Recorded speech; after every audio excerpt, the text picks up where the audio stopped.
Alright guys, so today I'm ripping apart the old Saturn to get it ready to go to the scrapyard.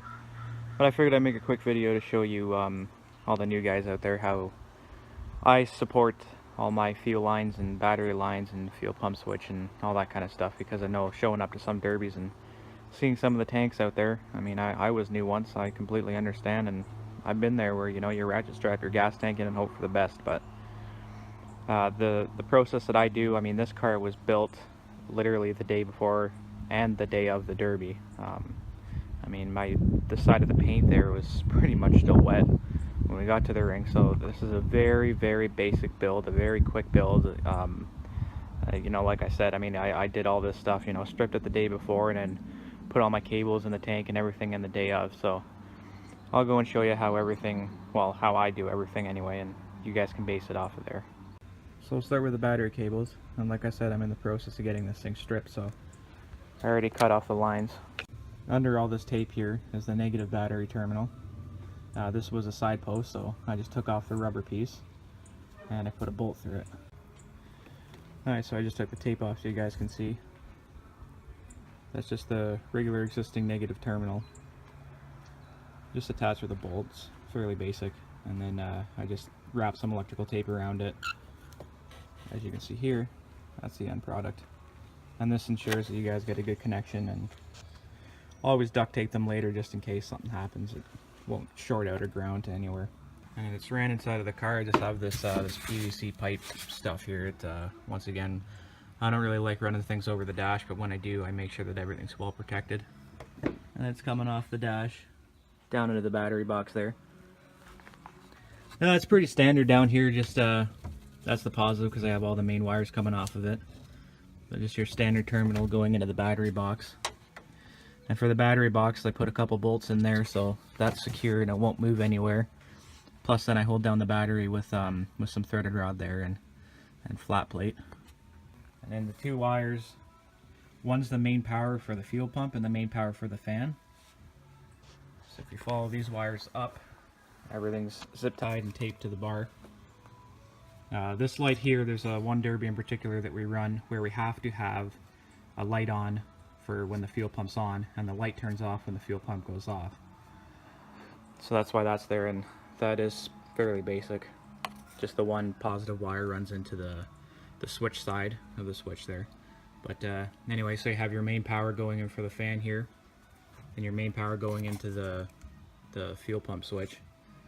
And then that main power wire runs down there going into the fan.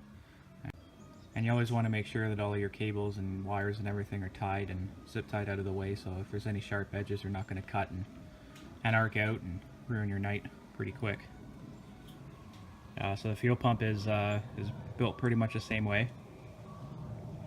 The fuel pump wire then again runs down here and then across into the big puddle and up there. This would be tied out of the way, tied to whatever I could, because I can't stand running when wires are flopping all over the place. And I mean, all of this is just old extension cord. Even if you have to go and just get a cheapy cord from, you know, Canadian Tire or Walmart or something like that, it's insulated, it keeps everything out of the way, and it's better than running just plain wires, because I've had those things arc out and those aren't really fun. The fuel tank, it's the same way as the battery box, just two pieces of threaded rod. Yeah, this stuff works amazing here. You bolt it down and it holds the tank insecure, and of course it's halfway unbolted here, but it's the best way. It saves so many headaches, and you know what, it's just as easy to run this way than go out and try to put straps in it to hold it down. I mean, it's like a $15 fix, and your tank will not go anywhere. And fuel lines. A lot of guys for a quick build will just use the existing lines underneath the car. I've done it, and from time to time I still do it, depending on how the lines look. I mean, if the lines are completely rotten and they look really rusty, then don't do it, because once this car starts to bend, you will snap a fuel line and you'll be out of the races pretty quick. So with this car, I just used rubber line. So it goes all the way back to the tank there.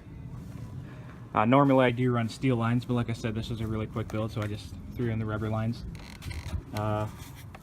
Right on underneath here, I'm not going to start tearing that apart, but underneath here it's onto the factory connections. The factory seal lines did come up right down there somewhere. You can see the one there. So I just cut it with a pipe cutter and then double clamped each line onto there. And then the rubber lines just run over.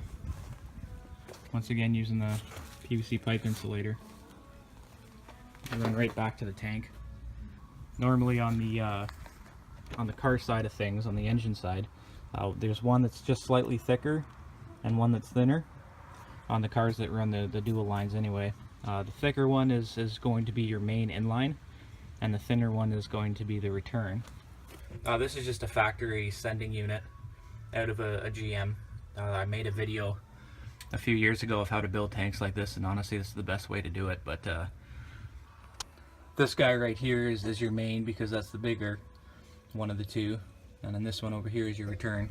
As you can see, there's an F that stands for flow and an R that stands for return. But that all depends on what kind of tank you run. An H-bar style made out of old bed frame, and then just welded on. And this goes from car to car, so I just slice the welds and bring it to the next car and weld it on. And this isn't going anywhere, and it keeps everything well protected.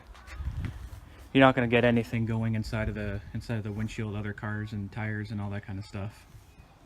And as you can see, it covers the majority of the windshield. And other than that, that's just your basics on how to build a car and how to mock everything up. Like I said, some people might have different opinions on how to do things, but this is how I've done it, and I've been doing it like this for, well, I've been derbying 10, 12 years now, but this is how I've been doing it for the last few years, and I've had great luck with it. So yeah, there you go. Until next time, derby on.